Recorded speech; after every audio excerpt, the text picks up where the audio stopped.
6월 25일 예수소망교회 주일 예배 말씀입니다.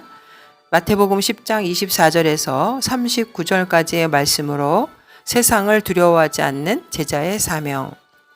제자가 그 선생보다 또는 종이 그 상전보다 높지 못하나니 제자가 그 선생 같고 종이 그 상전 같으면 조카도다. 집주인을 바알세불이라 하였거든. 하물며 그 집 사람들이랴. 그런즉 그들을 두려워하지 말라. 감추인 것이 드러나지 않을 것이 없고 숨은 것이 알려지지 않을 것이 없느니라. 내가 너희에게 어두운 데서 이르는 것을 광명한 데서 말하며 너희가 귓속말로 듣는 것을 집 위에서 전파하라.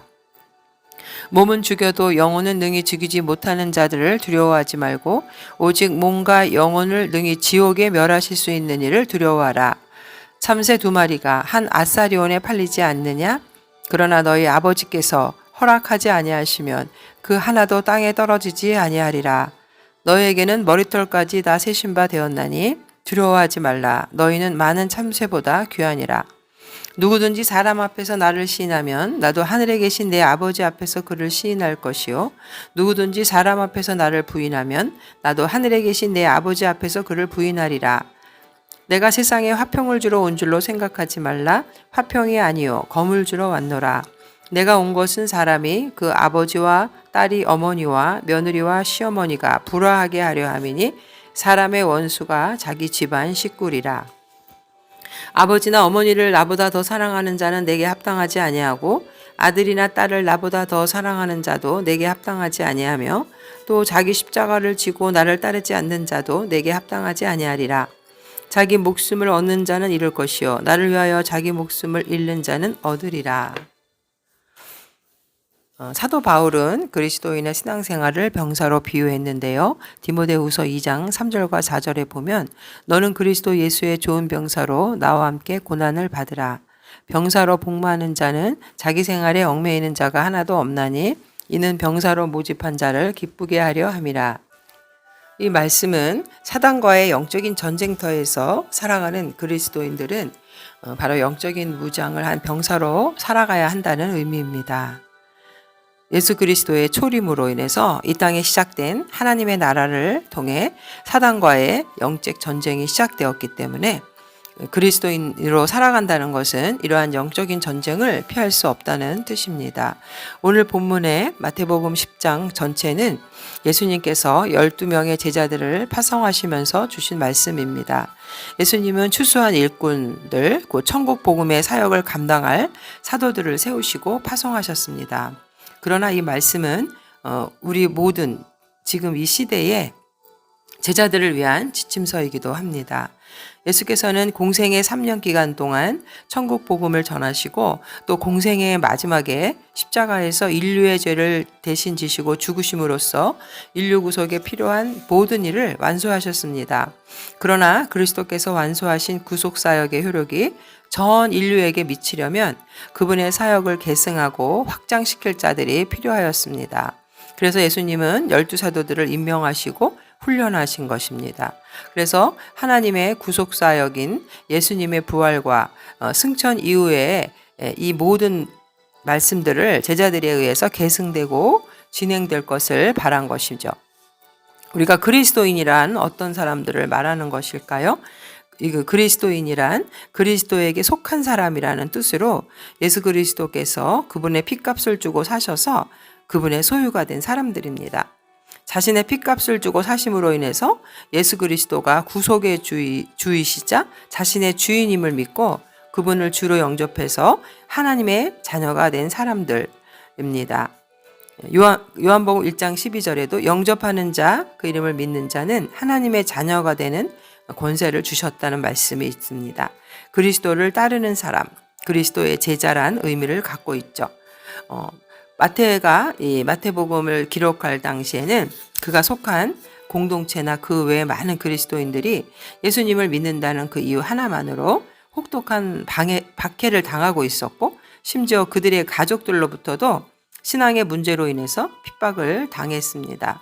그래서 마태는 본문에서 두려워 말라는 예수님의 말씀을 주면서 유대인의 전통과 구약 성경을 잘 알고 있는 유대인 공동체에 속한 그리스도인들에게 그들이 받는 고통과 어려움은 이미 구약 성경에서 예언된 일이고 또 제자들이 박해를 받고 욕을 먹는 것은 당연한 것이기 때문에 이상하게 여기거나 또 두려워하지 말라고 선포하고 있는 것입니다. 제자란 예수님과 같이 되도록 부름을 받은 존재입니다. 제자 자체의 그 삶의 존재가 신앙 고백이 되는 것이고 제자들의 고난받고 핍박받는 생애가 바로 그리스도를 증언하는 수단이 되기 때문입니다. 우리가 요한복음 6장에 보면 오병이어의 기적이 나오는데 결국 그 오병이어의 기적을 통해서 많은 사람들이 예수님을 따라다녔고 요한복음 6장 14절 15절에 보면 그 사람들이 예수께서 행하신 이 표적을 보고 말하되 이는 참으로 세상에 오실 그 선지자라 하더라. 그러므로 예수께서 그들이 와서 자기를 억지로 붙들어 임금으로 삼으려는 줄 아시고 다시 혼자 산으로 떠나가시니라. 이 오병이어의 놀라운 기적을 본 무리들은 예수님을 임금으로 삼으려 했습니다. 그것은 그들이 원하는 것이 바로 먹고 배부른 그것 때문이었죠. 이렇게 예수님을 쫓아다녔던 이 무리들, 우리가 과연 이 예수님을 따라다니는 무리들인가? 아니면 예수님의 고난도 함께 각오하고 따라다니는 제자인가를 다시 한번 생각해보는 그런 시간이 되기를 원합니다. 오늘 말씀을 통해서 나타난 제자도를 통해 오늘 우리 성도들에게 요구되는 제자의 자세는 무엇인지 함께 은혜 받기를 원합니다. 오늘 말씀에는 3번에 걸쳐서 두려워하지 말라는 명령이 나옵니다. 26절, 28절, 31절에 두려워하지 말라. 왜냐하면 예수님께서 이 두려워하지 말라라고 하는 것은 하나님의 능력이 두려워하지 말라라는 것입니다. 하나님의 3가지로 논증되는 능력이 있는데 첫째는 26절과 27절에 하나님께서 드러내시는 능력이 있기 때문에 그 다음에 28절에 몸은 죽여도 영혼은 능히 죽이지 못하는 자들을 두려워하지 말고 하나님은 심판하시는 능력이 있기 때문에 그렇습니다. 미래의 인간의 육체와 영혼을 모두 심판하시는 분은 하나님이시기 때문에 심판하시는 능력이 있기 때문에 두려워하지 말아라. 그리고 마지막으로 3번째는 29절과 31절에 참새 2마리가 한 아사리온에 팔리지 않느냐? 그러나 너희 아버지께서 허락하지 아니하시면 그 하나도 땅에 떨어지지 아니하리라. 하나님의 돌보시는 능력으로 인해서 두려워하지 말라고 말하고 있습니다. 첫 번째로 우리가 두려워하지 말아야 할 이유, 드러내시는 능력. 하나님이 모든 것을 드러내실 것이기 때문에 두려워하지 말라고 말합니다. 선생을 핍박한 자들이 더 약한 제자를 핍박하는 것은 당연하지만 제자들은 결코 두려워하지 말아야 한다는 것입니다. 여기서 제자들이 두려워하지 말아야 할 그들은 바로 그들을 핍박하는 자들. 그들은 제자들을 유대인 당국자들과 이방인 당국자들에게 넘기는 자들로서 가족, 종교 지도자들도 포함이 됩니다. 그들의 적대적인 반응으로 인해서 제자들이 두려움에 사로잡히게 되면 예수님께서 맡기신 복음 전파, 또 치유하는 사역을 수행할 수 없습니다. 그래서 예수님은 두려워하지 말라라고 제자들에게 말씀하고 있는 것이죠. 고린도후서 5장 10절에도 보면 이는 우리가 다 반드시 그리스도의 심판대 앞에 나타나게 되어 각각 선악간에 그 몸으로 행한 것을 따라 받으려 함이라. 사람들은 진리를 억압하고 하나님이 보내신 메신저들을 핍박할 것이지만 마지막 날에 하나님은 그들의 모든 행위를 드러내시고 심판하신다고 말씀하고 있습니다. 결국 세상이 진리를 모르고 거절하는 것은 전하는 제자들이 실패한 탓이 아니죠. 그들에게는 들을 귀가 없기 때문입니다. 마태복음 13장 8절과 8절에도 보면 더러는 좋은 땅에 떨어짐에 어떤 것은 100배, 어떤 것은 60배, 어떤 것은 30배 결실을 하였느니라. 귀 있는 자는 들으라 하시니라. 달리 말하면은 주님이 감추셨기 때문에 그렇습니다. 11장 25절에도 그때 예수께서 대답하여 이르시되 천지의 주제이신 아버지여 이것을 지혜롭고 슬기 있는 자들에게는 숨기시고 어린아이들에게는 나타내심을 감사하나이다. 복음 전파의 성공과 실패 여부는 제자들의 소관이 아니라 주님의 권능입니다. 그래서 제자들은 세상에 들으려 하지 않는 메시지를 밝은 곳에서 높은 곳에서 큰 소리로 전파할 수 있는 것이죠. 제자들은 하늘에 감춰졌지만 하나님의 목적을 드러내기 위해서 드러난 예수의 오심 그리고 하늘나라의 복음을 공개적으로 전파하는 사명을 받았습니다. 마태복음 10장 7절에 가면서 전파하여 말하되 천국이 가까이 왔다 하고 병든 자를 고치며 죽은 자를 살리며 나병한 자를 깨끗하게 하며 귀신을 쫓아내되 너희가 거저 받았으니 거저 주라. 예수님은 제자들에게 이러한 사명을 주셨습니다. 우리가 26절하고 연결해서 볼 때 그런즉 그들을 두려워하지 말라. 감추인 것이 드러나지 않을 것이 없고 숨은 것이 알려지지 않을 것이 없느니라. 결국 예수님이 전하시고 제자들에게 맡기신 모든 내용이 진리로 드러나게 될 것이지만 제자들이 두려움 때문에 종말까지 아무것도 하지 않는 자세를 취하지 말고 계속해서 공개적으로 말하고 전파해야 한다는 것이죠. 제자들의 존재의 목적이 바로 하늘나라의 비밀, 하나님이 예수님을 통해서 시작하신 그 하늘나라를 드러내는 것입니다. 공적인 선포는 허공에다 대고 비밀을 드러내는 것이 아니죠. 소수의 지인들과 나누는 것도 아니죠. 이 비밀을 알지 못하는 사람들에게 전하는 것입니다. 마태복음 28장 20절의 말씀처럼 내가 너희에게 분부한 모든 것을 가르쳐 지키게 하리라. 볼지어다 내가 세상 끝날까지 너희와 항상 함께 있으리라 하시니라. 라는 주님의 말씀처럼 명령처럼 모든 민족을 향해서 전파하는 것입니다. 여기서 드러나고 알려진다는 것은 단순히 그 진상이 밝혀진다는 의미가 아니라 대가와 보상도 주어진다는 뜻입니다.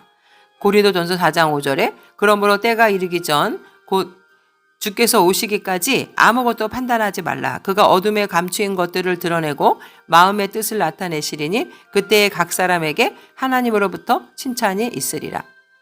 즉 박해한 자들에게는 하나님의 진노와 심판이, 박해받은 우리에게는 위로와 상급이 반드시 주어진다는 것이죠.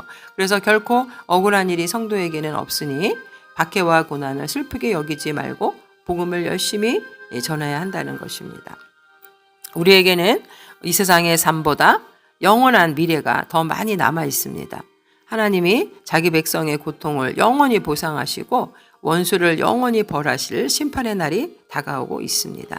로마서 2장 6절과 7절 하나님께서 각 사람에게 그 행한 대로 보응하시되 참고 선을 행하여 영광과 존귀와 썩지 아니함을 구하는 자에게는 영생으로 하시고 영원한 생명을 바라보면서 우리는 복음을 증거하는 자가 되어야겠습니다. 두 번째, 우리가 두려워하지 말아야 될 이유는 심판하시는 능력. 28절 미래의 육체와 영혼을 모두 심판하시는 분은 하나님이기 때문에 그렇습니다. 몸은 죽여도 영혼은 능히 죽이지 못하는 자들을 두려워하지 말고 오직 몸과 영혼을 능히 지옥에 멸하실 수 있는 이를 두려워하라. 여기서 박해의 절정인 죽음에 대한 것인데 이 죽음은 영원한 생명까지 멸하는 것이 아닙니다. 죽은 것은 우리 몸의 육체의 목숨이지 주님이 주신 우리의 영혼은 아닙니다. 자기의 목숨과 하나님이 주신 생명은 다릅니다. 사람은 누구나 언젠가 다 죽게 마련인 것이죠. 그것이 바로 이 땅의 목숨, 육체입니다. 그러나 창세기 1장 26절에 하나님의 형상으로 인간은 지음받았기 때문에 인간에게는 이 육체와 영혼이 있어서 영혼은 영원히 죽지 않습니다.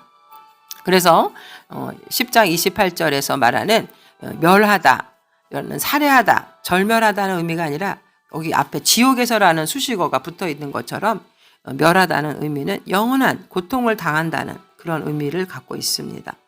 그런데 예수님으로 인해서 박해를 당하고 죽으면은 그 사람은 순교자의 영광을 얻게 되고 또 둘째 사망으로 불리는 영원한 죽음의 심판에서는 확실히 면제가 되는 것이죠. 계시록 20장 4절과 6절에도 보면 또 내가 보좌들을 보니 거기에 앉은 자들이 있어 심판하는 권세를 받았더라. 또 내가 보니 예수를 증언함과 하나님의 말씀 때문에 목배임을 당한 자들의 영혼들과 또 짐승과 그의 우상에게 경배하지 아니하고 그들의 이마와 손에 그의 표를 받지 아니한 자들이 살아서 그리스도와 더불어 1000년 동안 왕노릇하니 결국 박해당한 자들의 영원한 생명과 그들의 축복이 나열되어 있습니다. 물론 우리가 이 세상에서의 삶은 몸과 영혼이 밀접하게 결합되어 있으며 결국 하나님은 부활의 몸으로 그들을 다시 결합시킨다는 것이죠. 성경에는 사람이 죽을 때 그 영과 육이 분리된다고 가르칩니다.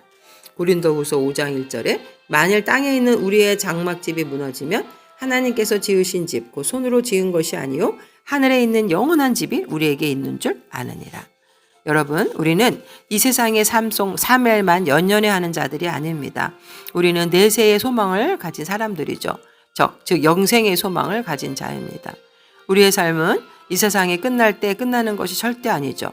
사람이 죽으면 하나님의 심판을 받게 되고 영원한 영생이냐 아니면 영원한 벌이냐의 삶을 선택해야만 합니다.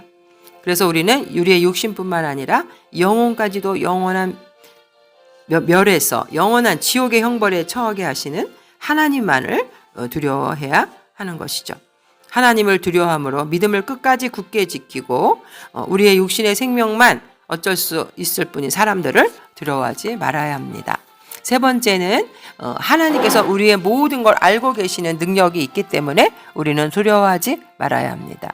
현재 주권적으로 제자들을 보살피고 계신다는 돌보시는 능력, 그래서 우리는 두려워하지 말아야 합니다. 29절에 참새 2마리가 한 아사리온에 팔리지 않느냐? 그러나 너희 아버지께서 허락하지 아니하시면 그 하나도 땅에 떨어지지 아니하리라. 너희에게는 머리털까지 다 세신 바 되었으니. 결국 하나님은 절대 선하신 분으로 선과 악의 기준이 분명하신 분이고 전능하신 하나님, 만사를 다 알고 계실 뿐 아니라 사람의 심장과 폐부까지도 감찰하십니다. 예레미야 17장 10절 나 여호와는 심장을 살피며 폐부를 시험하고 각각 그의 행위와 그의 행실대로 보응하나니. 하나님은 결국 하찮은 그 참새 한 마리까지도 대조하면서 우리를 얼마나 사랑하시는지를 말씀하고 계십니다. 모든 사건들이 하나님의 허락과 섭리 속에서 있기 때문에 우리는 박해를 두려워할 필요가 없습니다. 이 세상의 모든 일은 하나님의 섭리 가운데 진행되고 있고 그래서 성도들에 대한 악인의 박해까지도 하나님의 섭리의 결과입니다. 하나님이 참새 한 마리에 죽는 것까지도 주관하시고 성도의 처지를 머리털까지도 하나하나 세심하게 살피고 계신다는 것은 하나님이 우리에게 감당치 못할 고난과 박해는 허락지 않으시고 또 시험당할 즈음에 피할 길을 주신다는 의미가 있어서 고린도전서 10장 13절에 우리는 두려워할 필요가 없습니다. 주님은 우리의 믿음과 분량과 한계를 다 알고 계십니다. 우리가 감당 못해서 좌절하거나 공포의 포로가 되는 것을 그대로 놔두지 않으시고 구해주시는 분입니다. 우리는 지금 우리가 살고 있는 이 세상에 다양한 형태의 세상의 박해가 존재하고 앞으로는 대박해의 시대가 닥칠 것입니다. 그러나 우리는 이 고난에 대해서 주님의 말씀을 굳게 믿고 두려움 대신 담대함과 감사와 희망으로 이 고난을 극복하는 성도님들 되시기를 주님의 이름으로 축원드립니다. 로마서 8장 38절과 39절에 내가 확신하노니 사망이나 생명이나 천사들이나 권세자들이나 현재일이나 장래일이나 능력이나 높음이나 깊음이나 다른 어떤 피조물이라도 우리를 우리 주 그리스도 예수 안에 있는 하나님의 사랑에서 끊을 수 없으리라. 그리고 마지막으로 우리가 성도들의 영적 투쟁으로 받는 이 고난이 당연한 것은 예수님께서 이 땅에 검을 주러 오셨기 때문입니다. 34절에 주님은 내가 세상에 화평을 주러 온 줄로 생각지 말라. 화평이 아니요 검을 주러 왔노라. 근데 우리가 이 말씀을 오해하면 마치 주님께서 이 땅에 오신 목적이 세상의 화평 대신에 불화와 반목을 일으키기 위해서 오신 것처럼 오해할 수 있습니다. 그러나 이 말은 그런 뜻이 아니라 영적인 측면에서 주님의 오심으로 인해서 이 땅과 하나님의 나라가 대립하고 갈등이 필연적이라는 것을 교훈하신 것이죠. 여기서 예수님이 말씀하신 화평은 유대인들이 생각했던 그런 화평입니다. 유대인들은 영적 문제이든 세속적 문제이든지 간에 온갖 종류의 복을 기원할 때 이 샬롬 에이레네 이 화평이라는 단어를 사용했는데 그들은 메시아가 오면은 이 세상의 모든 번영이 유대 땅을 중심으로 해서 로마에서 해방되어 꽃피울 것이라고 믿고 있었습니다. 그래서 예수님이 본문에서 화평을 주러 온 것이 아니라고 하셨을 때는 유대인들이 고대하던 바의 화평, 정치, 경제, 외적인 평화를 주러 온 것이 아니라는 말씀입니다. 이사야서에서 보면은 메시아를 평강의 왕이라고 예언했죠. 이사야 9장 6절에 이는 한 아기가 우리에게 낳고 한 아들을 우리에게 주신 바 되었는데 그의 어깨에는 정사를 메었고 그의 이름은 기묘자라 모사라 전능하신 하나님이라 영존하시는 아버지라 평강의 왕이라. 또한 예수님이 탄생하셨을 때 목자들에게도 땅에서는 기뻐하심을 입은 사람들 중에 평화로다. 누가복음 2장 14절에 이렇게 말씀하셨죠. 예수님은 평화의 실체이자 평화의 전달자로 사실은 이 땅에 오셨습니다.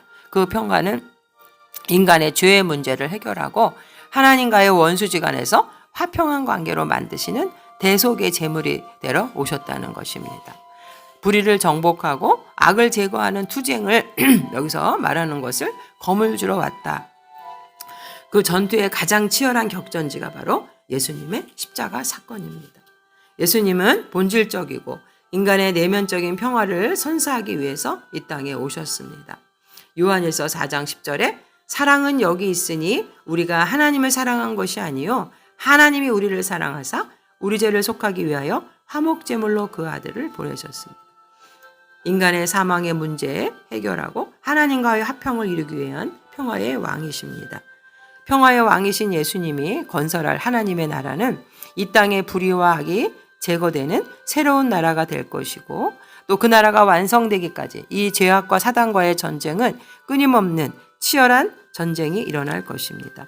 이러한 영적인 대립과 갈등은 이 땅에서 의의 하나님 나라 확정을 위해서 겪지 않으면 안 될 것이라는 점에서 진정한 성도에게, 제자들에게는 고난과 핍박이 필연적일 수밖에 없는 것입니다. 우리가 만약에 진정한 하나님의 백성 제자야라면 믿음으로 인해서 세상에서 받는 고난과 핍박을 당연하게 여겨야 합니다. 그러나 물론 영적인 전쟁에서 최후의 승리자는 바로 하나님 나라의 백성들입니다. 어둠이 빛을 이기지 못하듯이 불의의 세력은 결코 의의 세력을 이길 수 없습니다. 그것은 예수님이 이미 이 세상에 대해서 승리를 거두셨기 때문입니다. 요한복음 16장 33절에 이것을 너희에게 이르는 것은 너희로 내 안에서 평안을 이루게 하려 함이라. 세상에서는 너희가 환난을 당하나 담대하라. 내가 세상을 이기었노라. 그러므로 우리 성도들은 이 땅에서 진정한 성도에게는 고난과 핍박이 필연적이라는 사실과 또 최후 승리는 우리 성도들의 몫이라는 사실을 깨닫고 최후 승리를 거두는 날까지 그 영적인 투쟁을 부단히 수행하면서 두려워하지 않는 성도님 되시기를 주님의 이름으로 축원드립니다. 우리는 정말 진정 그리스도를 따라가는 제자입니까? 우리가 살고 있는 이 세상의 삶은 잠깐이지만 예수님과 더불어 누릴 하나님 나라의 삶은 영원합니다. 그러기에 성도들은 세상에서 잠깐 동안 당하는 불이익과 고난을 두려워하기보다는 영원한 하나님의 나라를 소망하며 그 불이익과 고난에도 즐거운 마음으로 참여해서 참된 제자의 사명을 충성스럽게 감당하는 성도님 되시기를 주님의 이름으로 축원드립니다. 로마서 14장 7절에 우리 중에 누구든지 자기를 위하여 사는 자가 없고 자기를 위하여 죽는 자도 없도다. 우리가 살아도 주를 위하여 살고 죽어도 주를 위하여 죽나니 그러므로 사나 죽으나 우리가 주의 것이로다. 아멘.